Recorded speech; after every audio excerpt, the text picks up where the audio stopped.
It began in a cold workshop at Aberdeen Proving Ground in Maryland, 1942. The United States had entered the war late, and already the reports from North Africa were grim. American infantrymen were brave but underarmed. When German Panzer III and Panzer IV tanks appeared on the horizon, nothing the average soldier carried could stop them. Rifle bullets bounced off like raindrops on armor. Anti-tank rifles were obsolete. The only hope lay in cumbersome 37mm guns, which took a crew of several men and time the battlefield never allowed. Infantry were being crushed beneath steel, and morale was cracking. In that crisis, two men decided to gamble on something radical. A weapon so small, so light, it could be carried by one soldier, yet powerful enough to kill a tank. They were Lieutenant Colonel Leslie Skinner, an ordnance officer, and Edward Uhl, a young engineer with a mind for impossible problems. One day, while sorting through scrap metal, Uhl found a piece of steel tubing, roughly 5 feet long. He held it up and said, "If only I could find a way to shoot a rocket from this." Skinner looked at him and replied, "Then let's do it." That afternoon, history began to change. They started with a rocket, a 2.36-inch diameter tube packed with explosives and fitted with a shaped charge, designed to focus its blast into a narrow jet capable of melting armor. It was crude, dangerous, and unpredictable. The first tests were done with makeshift sights and wires. The launch tube was open at both ends, one for the rocket, one for the backblast. The first prototype nearly burned Uhl's hands off. But it worked. The rocket left the tube, flew straight, and punched through an old tank plate.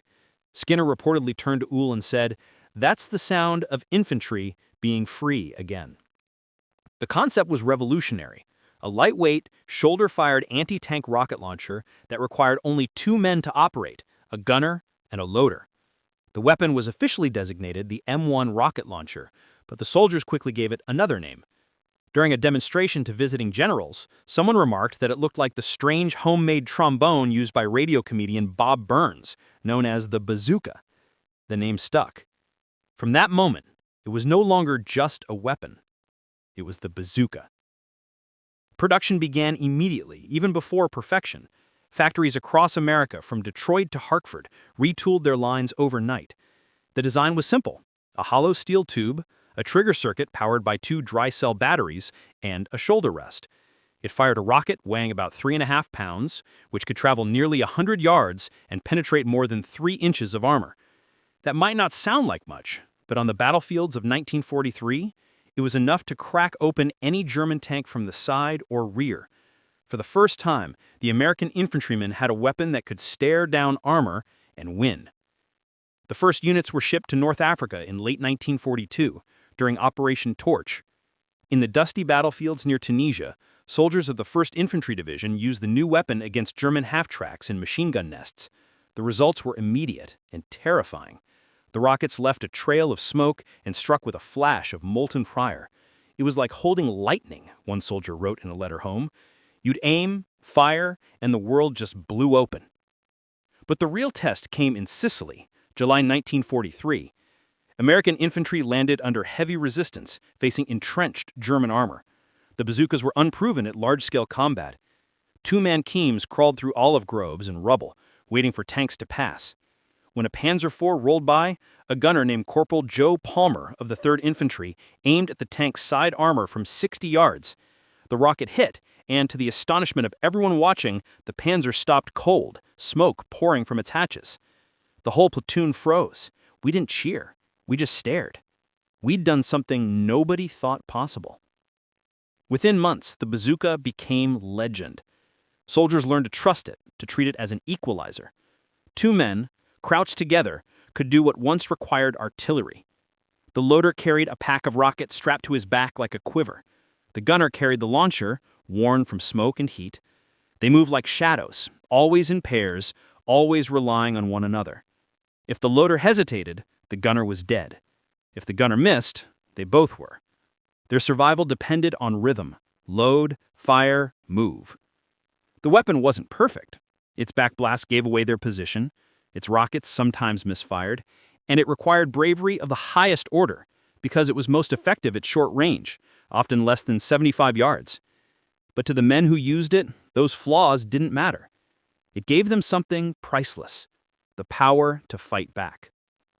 By late 1943, the M9A1 Bazooka, an improved version with better sights and collapsible tube, entered service. It could be broken down into two halves for easier transport, and used a refined electric trigger instead of fragile batteries. Training manuals spread across the Army, and soon every infantry company had dedicated two-man bazooka teams. Instructors taught soldiers to aim at the sides of tanks, to use cover, and to hold their fire until they could see the tracks. "Wait until you can smell the engine," one sergeant warned. "Then you can kill it." When General Eisenhower saw the weapon demonstrated, he reportedly smiled and said, "Give me 1,000 of these, and I'll trade them for 1,000 tanks." In less than a year, the bazooka had gone from an experimental tube to a symbol of infantry defiance. The weapon that gave ordinary soldiers the courage to face armor alone, it was more than steel and wires. It was a promise. No man would ever again have to watch helplessly as a tank crushed his position. And soon, on the fields of Normandy and in the snow of Bastogne, two-man teams armed with these tubes of thunder would prove that promise true, holding their ground against steel beasts that once seemed invincible, and changing forever how war would be fought by men on foot. A bazooka was never fired by one man. It was never meant to be. On the battlefield, it lived and breathed through two men, a gunner and a loader, bound together by a weapon that demanded perfect trust. Every time they pulled the trigger, both lives hung on timing, coordination, and a few inches of aim. A single mistake, a misplaced rocket, a breath too early, a flash of backblast, could mean death for both. Yet across Europe and the Pacific, these pairs of soldiers became the unspoken heroes of modern warfare, small, exposed, and armed with nothing but courage and a steel tube that spat lightning. The U.S. Army Manual described it clinically. The bazooka team consists of a gunner and an assistant, loader. The gunner aims and fires, the assistant loads and observes results. But reality was far more intimate. These two men moved like one body. The loader carried the ammunition, 6 or more rockets in canvas tubes slung across his back. The gunner shouldered the weapon, his finger resting near the trigger contact, eyes fixed through the crude open sights. The loader crouched behind, always lower, feeding the rocket into the rear of the tube and shouting, "Up!" That single word meant everything. It meant the weapon was live and that any second now, a jet of fire would roar from the back. Firing a bazooka was nothing like the movies. It wasn't clean or cinematic. The backblast burst out like a small explosion, hot enough to burn skin, strong enough to kill a man standing too close behind. The gunner had to trust that his partner was clear. The loader had to trust that the gunner wouldn't fire too soon. When you pulled the trigger, one veteran of the 4th Infantry Division recalled, you could feel the blast kick against your lungs. It was like standing in front of a furnace that hated you. They trained together for weeks before being sent to the front. In training fields from Fort Benning to Tidworth Barracks, pairs of soldiers practiced the rhythm: load, aim, fire, duck, reload, relocate. The teams learned to communicate with gestures more than words. A tap on the shoulder meant ready. A raised hand meant not yet. Some even developed small rituals before battle. One team always knocked the launcher 3 times before the first shot, calling it their luck knock. Another drew chalk tally marks on the tube for every tank they'd hit. By 1944, the bazooka had become a brotherhood of pairs. Some gunners were older men, calm, steady, experienced in battle. Loaders were often younger, teenagers drafted straight from high school, nervous but determined. The contrast between them became its own form of survival. The older gunner steadied the younger's hands. The younger's energy kept the pair moving. "We were like an old dog and a pup," said Private James Carver, who fought in Normandy with the 29th Infantry Division. "He told me when to breathe, when to run, when to reload. I did everything but think." The pair had to be brave in a way few others understood. Bazooka teams were often detached from their squads and sent forward alone to ambush tanks or destroy pillboxes. That meant crawling through ditches, hiding in hedgerows, and waiting, sometimes for hours, for a target to appear. The tension was suffocating. The sound of tank tracks, that deep metallic growl, grew louder and louder until it filled their chests. The gunner whispered, "Wait for the flank." The loader whispered back, "Copy." Both waited until the tank was within 50 yards, sometimes less. They could smell the oil and exhaust. Then, a breath. A squeeze. The rocket left the tube with a shriek, streaking toward the moving wall of steel. Sometimes it hit perfectly, the shaped charge burrowing through armor, sending the turret flying. Sometimes it missed or bounced off or hit too soon, and when it did, the tank's turret would swivel toward them like the eye of a predator. At that point, there was no time to think, only to run. The loader grabbed another rocket, the gunner dropped flat, and both prayed they'd get a second chance before the tank's machine guns opened fire. There were countless such duos across Europe. In Normandy, Sergeant Harold Simmons and Roy Keller destroyed 4 German armored vehicles in a single day near Saint-Lô. Their position was nearly overrun, but they refused to retreat. Keller reloaded under fire, shouting over the roar, "Another one! Another one!" Simmons fired until the barrel smoked. When the battle ended, they were both deaf for 3 days, but alive. "He was my eyes," Simmons said later, "and he was my hands." In Italy, 2 paratroopers from the 82nd Airborne, Corporal Red Drummond and Henry Lee, faced a Panzer IV at close range during the Battle of Anzio. They let it come within 30 yards before firing, the rocket hitting square under the turret ring. The explosion flipped the tank on its side. Later, Lee said quietly, "I didn't even hear the shot. Just saw the flash and thought, thank God we didn't blink." By the time of Bastogne, the Bazooka team had become an icon of infantry courage. In the freezing forests of the Ardennes, small groups of 2-man teams held crossroads and villages against waves of tanks. The loader carried rockets under his coat to keep the fuses from freezing.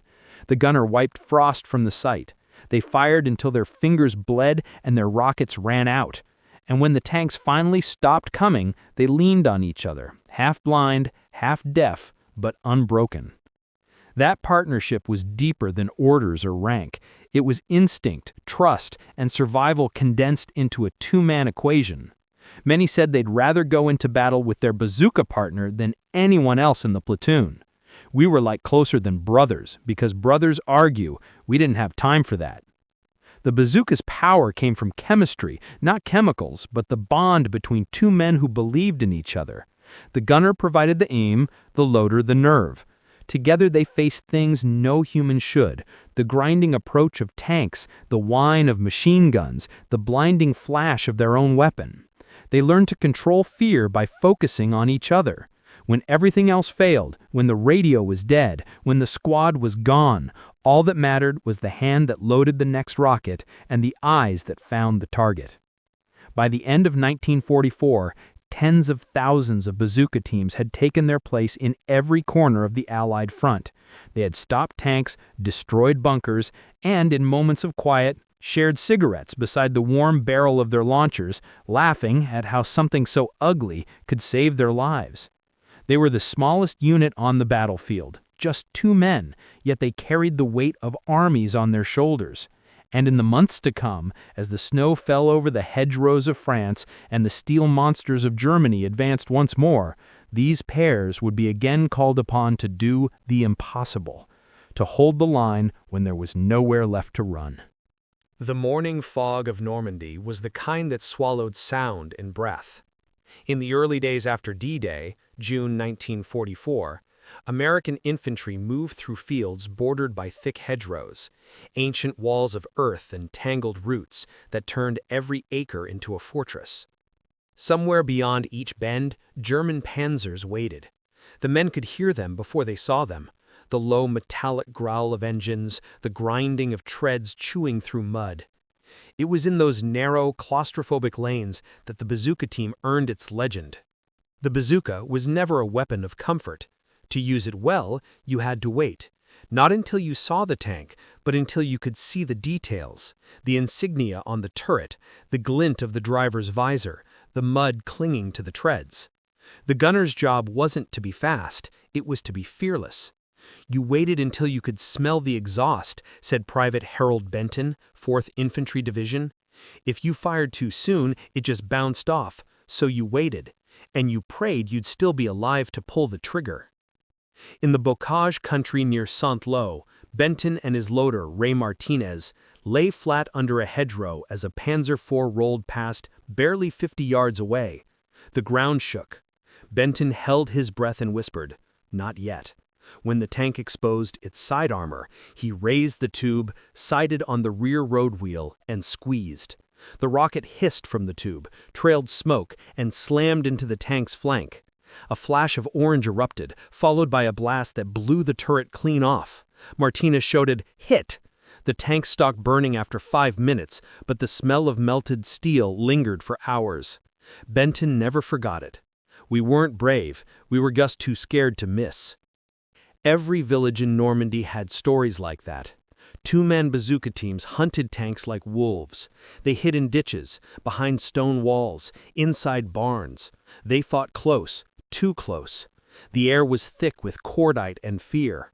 When a tank went up, the blast threw debris for yards, and the concussion left men deaf for minutes. Yet those two-man bazooka teams turned the tide of many fights. At Carentan, a handful of paratroopers from the 101st Airborne destroyed 3 armored half-tracks and forced an entire column to retreat. It was a poor man's artillery, but it gave the poor man a chance. Still, Normandy was only the beginning. 6 months later, in the freezing hell of Bastogne, the bazooka team became something mythic, the last line of defense in a world made of snow, steel, and silence. December 44. The Battle of the Bulge had begun. The Germans launched their final counterattack through the Ardennes, and the town of Bastogne became the center of their assault. American paratroopers from the 101st Airborne Division, cut off and surrounded, faced the full fury of Hitler's armored divisions. For days, the snow never stopped. Artillery pounded the forests, visibility dropped to nothing, and from the fog, the tanks came. The men of Bastogne were freezing, hungry, exhausted, and almost out of ammunition. The snow jammed rifles, machine guns froze solid, but the bazooka still fired. Even in sub-zero temperatures, its simple design endured. Two-man teams moved through the woods like phantoms, carrying their tubes under blankets to keep the triggers from icing. One such team, Sergeant Paul Dutch Henning and his loader Billy Hart, held the road near the village of Foy. At dawn, they heard engines rumbling. German Stug 3 assault guns, low and squat, advancing through the snow. The men could barely see 20 yards ahead. Henning whispered, "Loaded, Billy." Hart slid the rocket into the tube, his hands trembling. "Up," he shouted, then ducked. The blast lit up the fog, the rocket streaking out like a comet. It struck the Stug square on the side plate. The explosion echoed through the woods. The German column halted, unsure where the attack had come from. Henning reloaded, fired again, then again. 3 rockets, 3 hits. The snow glowed orange from the burning armor. When it was over, Hart was crying not from fear, but from relief. "We stopped them," he said, staring at the wrecks. "Just us. 2 men." Everywhere in Bastogne, stories like that repeated. The 327th Glider Infantry used bazookas to break up German infantry supported by half-tracks. The 501 PIR ambushed tanks at crossroads, waiting in silence until the enemy was within 50 yards, then firing from both sides of the road. One team even crawled onto the back of a Sherman tank, using its hull for cover as they took shots at German armor in the next field. "You could feel the earth shaking from the engines," one gunner recalled. "You didn't think, you just aimed for the weak spot and fired." The courage it took was unimaginable. To fire a bazooka meant exposing yourself. You couldn't hide behind cover, couldn't miss, couldn't flinch. You had to stand, aim, and trust your partner to cover you. Many never made it to a second shot, but those who did became legends in silence.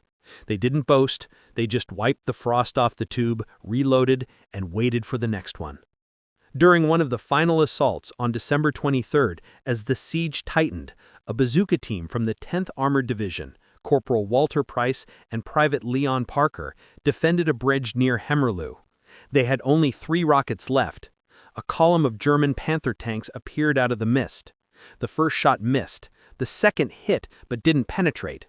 The third struck true, piercing the side armor and igniting the fuel. The Panther burned until nightfall. When relief came days later, rescuers found their bodies beside the launcher, still facing the direction of the road. By Christmas Eve, Bastone's defenders were nearly out of ammunition, yet the lines held because wherever a tank appeared, 2 men with a bazooka were waiting. They were cold, half-starved, and surrounded, but they still had their weapon, and each other. We didn't feel like heroes. We just knew if we ran, no one else would stop them. When the siege was lifted and Patton's tanks finally broke through, the roads around Bastogne were littered with the carcasses of German armor, dozens of them, each with a fist-size hole burned through the flank. Beside many rescuers found the empty tubes of bazookas, their paint blistered by fire and cold. Some were still clutched in frozen hands. Those 2-man teams had done what armies of millions could not. They had turned hopeless defense into defiance. In the snow and mud of Europe, they proved that bravery wasn't about numbers or size.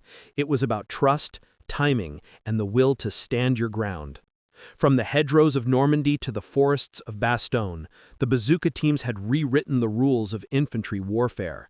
They had shown that courage could fit in 2 hearts, and victory in the hands of 2 men and a steel tube no wider than a man's wrist. In Europe, the bazooka became a legend in snow and mud. In the Pacific, it was reborn in fire and rain.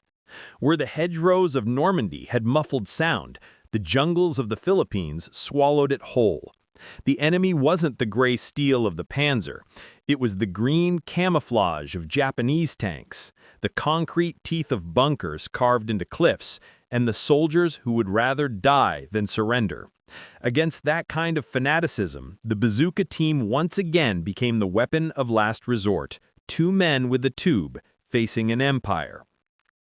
When the Americans returned to the Philippines in late 1944, the battles were unlike anything seen in Europe. The heat was crushing, the humidity thick enough to choke. Rusts rusted overnight, ammunition swelled and jammed. The jungle itself was an enemy, alive, wet, and unrelenting. Yet through the chaos of vines and gunfire, the crack of the M9A1 bazooka echoed like thunder trapped in a cage. The improved M9A1 was lighter, easier to handle, and far deadlier than its predecessor. It had a folding tube for easier transport and a better sight for range adjustment. Its rocket, with a redesigned shaped charge warhead, could punch through 4 inches of armor, enough to burn through the side of a Japanese Type 95 Hago or pierce the reinforced concrete of a pillbox. The weapon's light weight, only 15 pounds, made it ideal for the Marines and soldiers slogging through terrain where vehicles couldn't go. But nothing could make the work of a bazooka team in the Pacific easy. On Luzon, Leyte, and Okinawa, they fought at point-blank range, in rain that never stopped, against bunkers hidden under roots and caves defended by suicide squads. You could see the whites of their eyes before you pulled the trigger, remembered Corporal Stanley Wong of the 37th Infantry Division. Sometimes the target wasn't a tank, it was a machine gun nest that had already killed half your platoon. In Luzon, January 1945, a 2-man team, Private First Class Arthur Morales and Sergeant Bill Horn, crept up a ridge under fire from a Japanese bunker carved into volcanic rock. Rifle grenades had failed.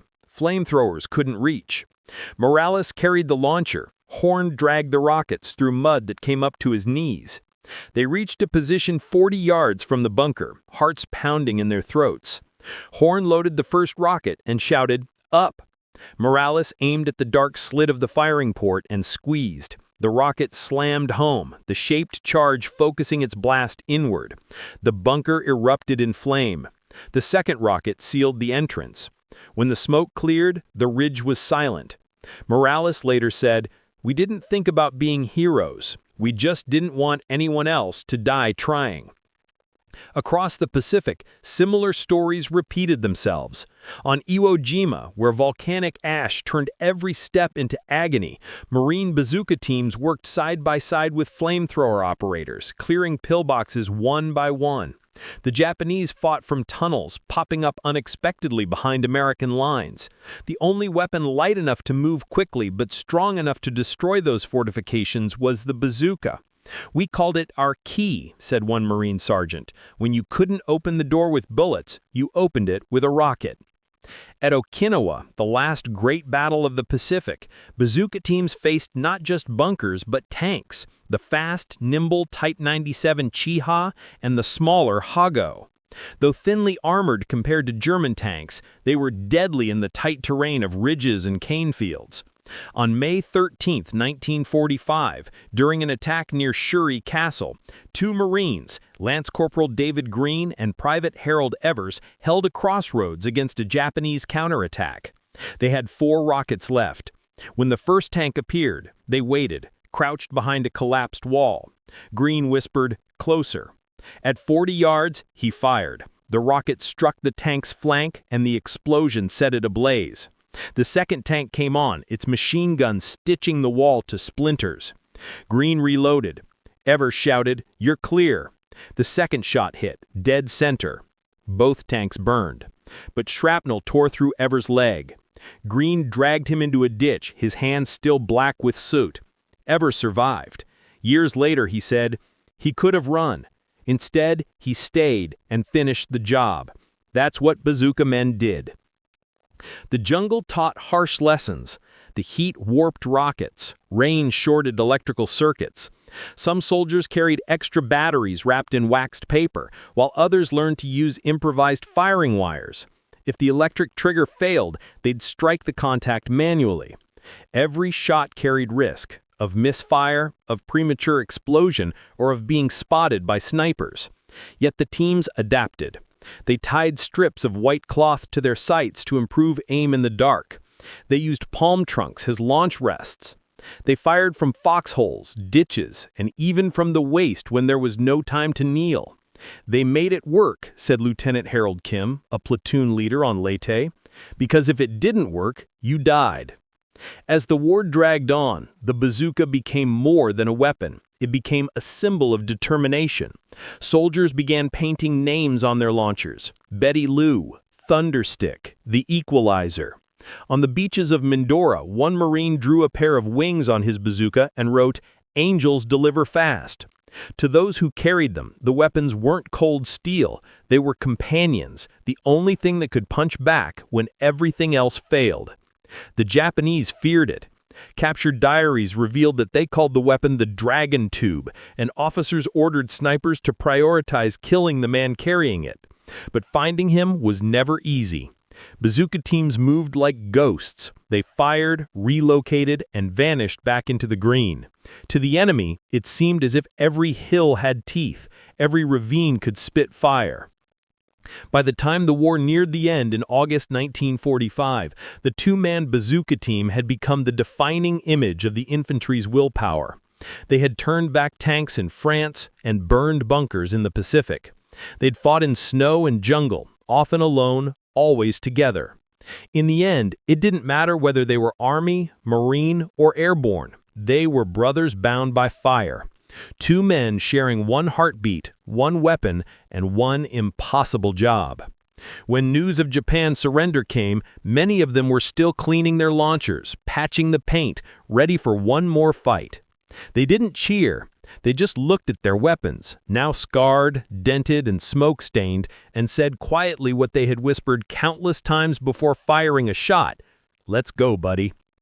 They had survived what no machine could: the heat, the rot, the fear. And through it all, the bazooka had done exactly what its inventors dreamed it would do: give two men, armed with courage and trust, the power to stand against steel and win.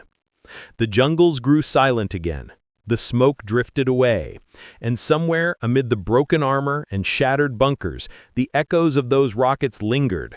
Proof that sometimes the greatest weapon a soldier can carry is not in his hands, but beside him, When the guns finally fell silent in 1945, the world began to measure what it had lost and what it had gained.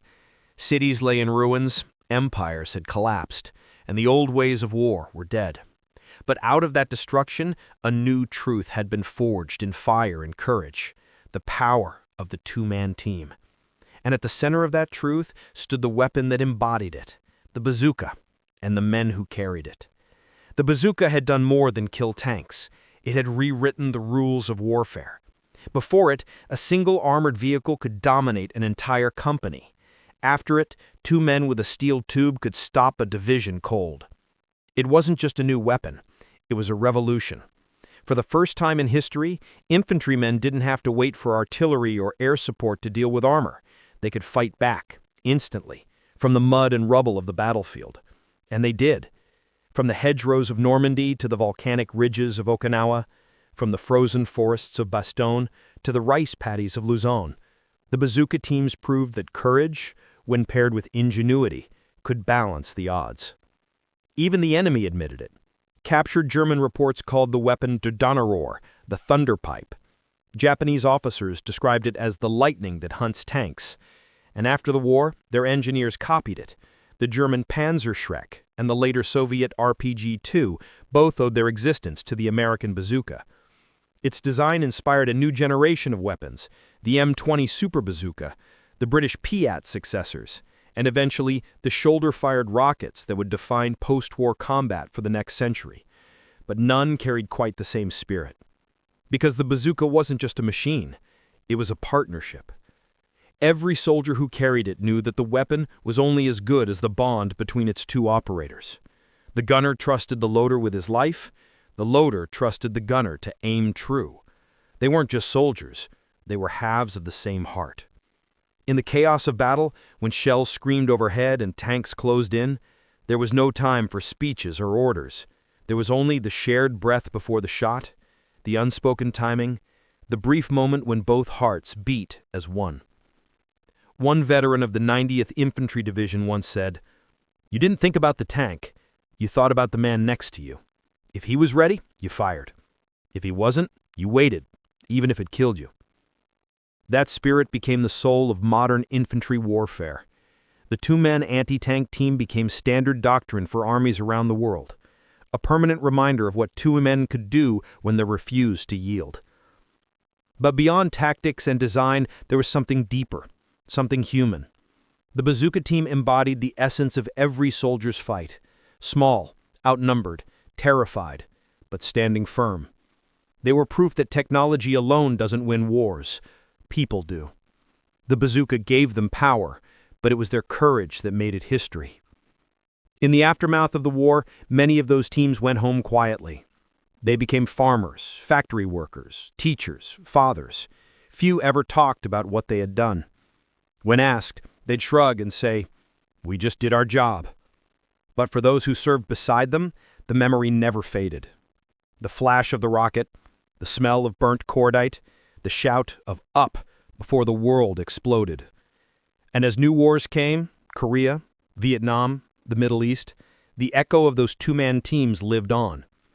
The M20 Super Bazooka, the Law, the AT-4, the Javelin, all were descendants of that humble tube first tested in 1942.